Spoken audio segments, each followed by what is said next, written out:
அருள் கருணையை நோக்கி இந்த அருள்மிகு வழிகாட்டு மாளிகைப்பாறை கருப்பசாமியினுடைய திருவருளை பெரிதாக கருதி உள்ளமார்ந்த பக்தியோடும் உயர்ந்த எண்ணங்களோடும் இந்த ஸ்தலத்திற்கு வருகை தந்திருக்கிற எல்லா பக்தர்களுக்கும் எனது வாழ்த்துக்களும் எனது ஆசீர்வாதங்களும்.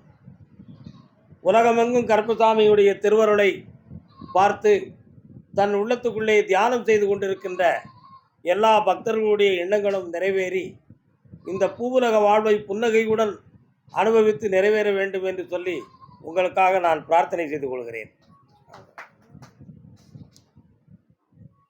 ஞானத்தை பற்றி உணர்ந்துதான் மனிதன் பக்குவப்படுகிறான்.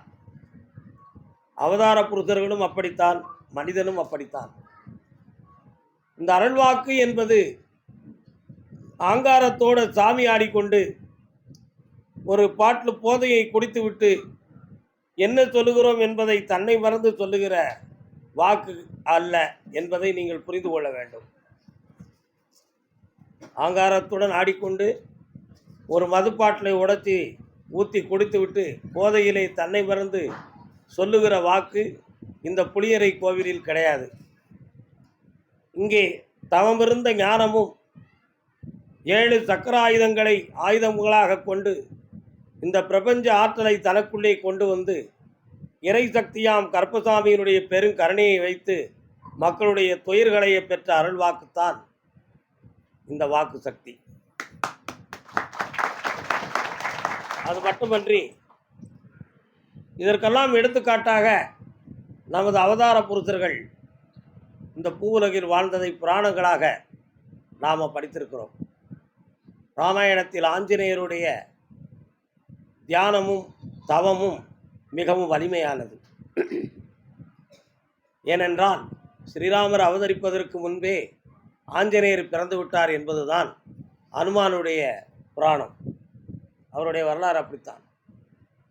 அஞ்சனாதேவி என்னும் வேடர் குலத்தின் ஒரு பெண்ணின் வயிற்றில் வாயு பகவானுடைய அனுக்கிரகத்தால் பிறந்த மகன்தான் ஆஞ்சநேயமூர்த்தி. அவர் பாருலவும் பரிதியை பழமென்று கருதி, பரிதினா சூரியன், சூரியன் முதலில் வருகின்ற பொழுது சிகப்பு பழமாக தெரிந்திருக்கு. அதை தான் இருந்த இன்னும் சிகப்பாக தெரிகிறது ஒரு மரக்கிளையில் ஏறி உட்கார்ந்து பார்த்துருக்கிறார். அப்பொழுது அவருக்கு மனித முகம்தான், ஒரு பழம்தான் நமக்கு வருகிறது என்று நினைத்து இங்கிருந்து தன்னுடைய விசையால் என்ன பாய்ந்திருக்கார். பாய்ந்து போகுது வாயு பகவானுடைய சக்தியால் பிறந்த மகனாக இருந்ததுனால காற்றில் மிதக்கிற ஆற்றல் அவருக்கு குழந்தை பருவத்திலே இருந்திருக்கு ஆஞ்சநேயருக்கு.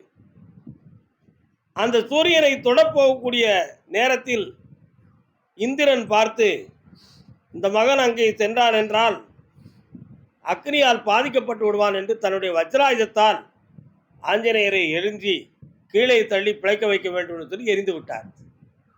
எரிகின்ற நேரத்தில் அவருடைய முகத்தில் பட்டுவிட்டது அந்த வஜ்ராயுதம். முகத்தில் பட்ட உடனே அப்படி கும்முன்னு மேலடிக்கு வீக்க ஓடத்தோட வாயெல்லாம் வீங்கி வந்துருச்சு. அந்த அணு என்பது தமிழில் முகப்பாவனையின் முகத்வாரம் என்று பொருள். முதல் உதடு.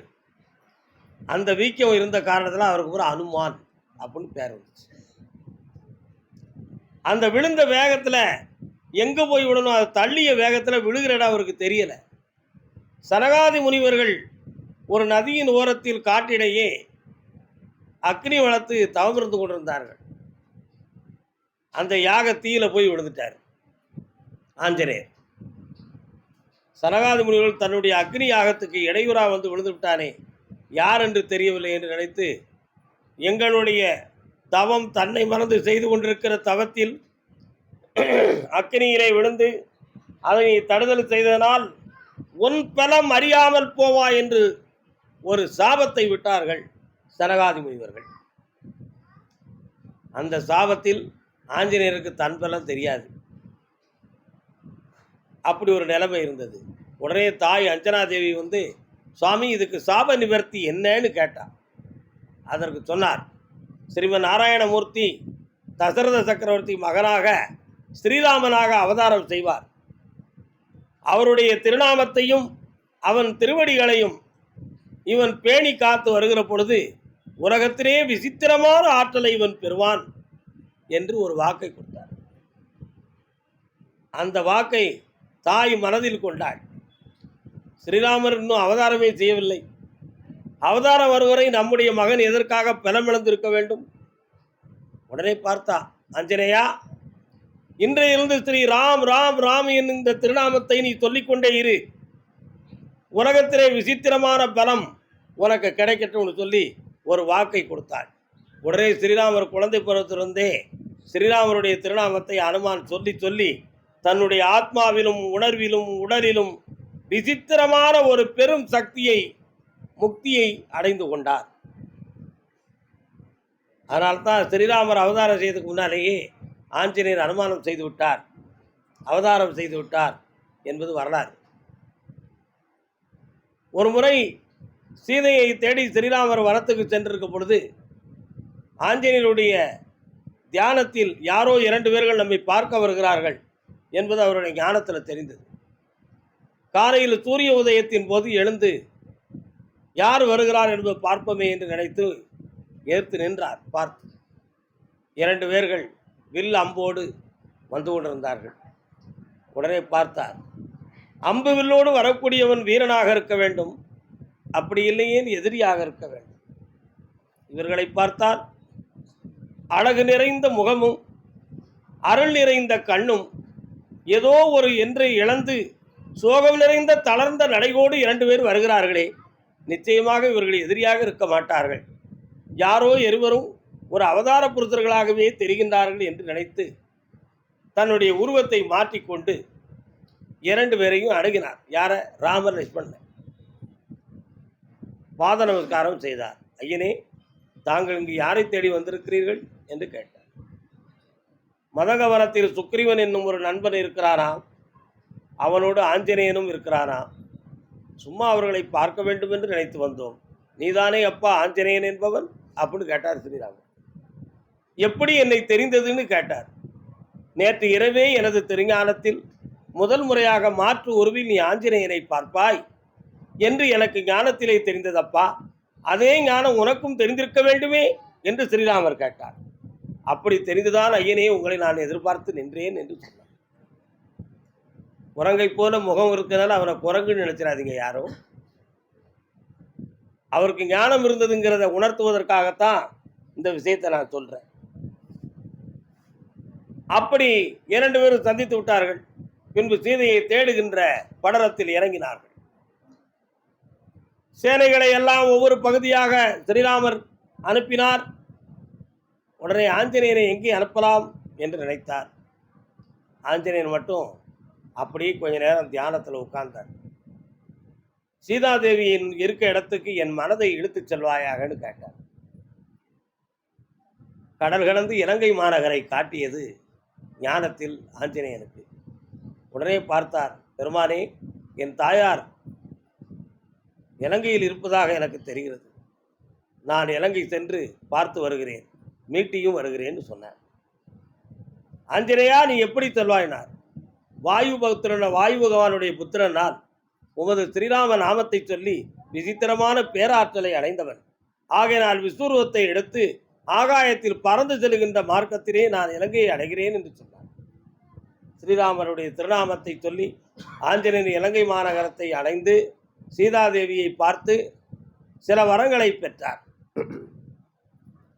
ஆஞ்சநேயா, எந்த ஒரு களமும் இல்லாமல் இந்த இலங்கையை கடல் கடந்து வந்த முறை எப்படி என்று கேட்டாள்.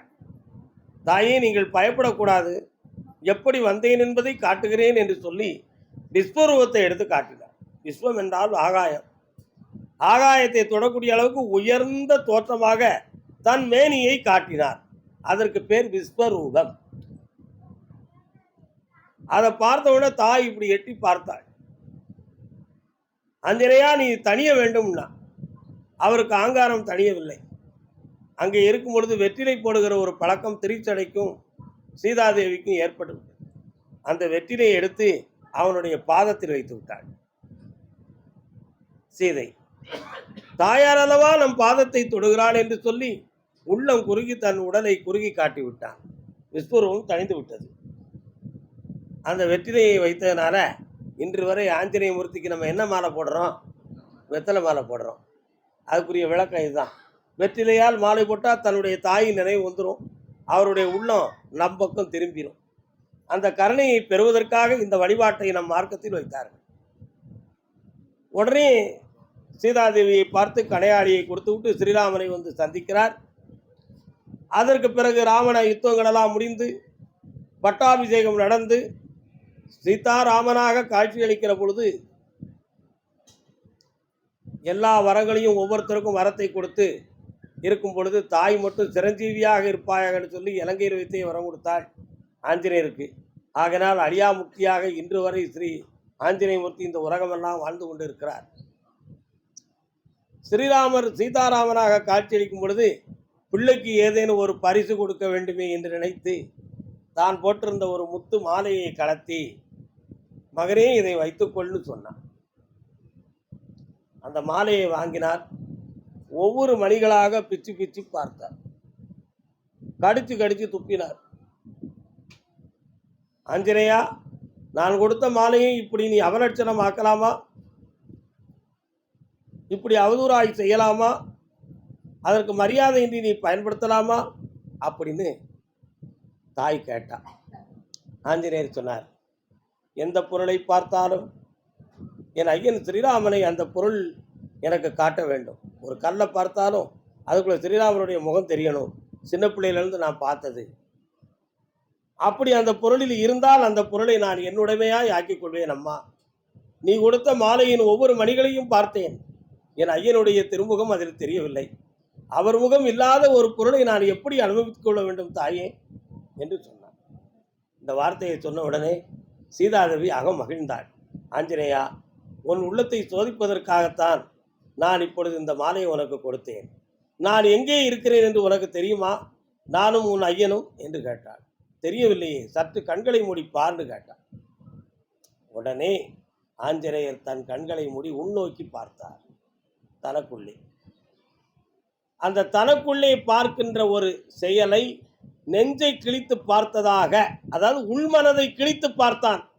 இதுதான் அங்கே உள்ள உண்மையான விளக்கம். அதுக்காக நெஞ்சை கிழித்து பார்த்தாருங்கிறது வெளியில பக்தன் சொன்ன வார்த்தை. உள்மனதை கிழித்து உள்மனதை உள்நோக்கி பார்க்கும் பொழுது ஸ்ரீராமரும் சீதாதேவியும் சமேதராக காட்சி அளித்தார்கள். யாருக்கு? ஆஞ்சநேயருக்கு. நான் கண்ட காட்சியை இந்த வையகம் காண வேண்டும் என்று நினைத்து வேண்டினான். பக்கத்தில் இருப்பவர்களெல்லாம் ஆஞ்சநேயுடைய இருதயத்துக்குள்ள ரெண்டு பேருடைய உருவத்தையும் பார்த்தார்கள். ஆகையினால் ஆஞ்சநேய மூர்த்தியை வணங்கினால் ஸ்ரீராமனையும் சீதாலட்சுமியவும் சேர்ந்து வணங்கியதாக அர்த்தம். இதிலிருந்து என்ன தெரிகிறது? தன் மனதுக்குள்ள இறைவனை வைத்தால் இந்த உலகத்தில் எல்லாருக்கும் தானே இறைவனாக காட்சியளிப்பான். நான் அதுவாக இருக்கிறேன் என்னும் தத்துவமசி என்னும் தத்துவம் அதிலே விளங்கப்படுகிறது. ஆஞ்சநேயனுடைய இருதயத்துக்குள்ள எந்த ஒரு மாசும் இல்லை. அவர் மனதுக்குள்ள எந்த ஒரு அழுக்கும் இல்லை. அந்த மாசில்லாத மனதுக்குள் தன் தெய்வமாகிய ஸ்ரீராமரையும் சீதையவும் உள்ளத்துக்குள் வைத்து பூஜித்தான். அந்த உள்ளம்தான் தூய உள்ளம்.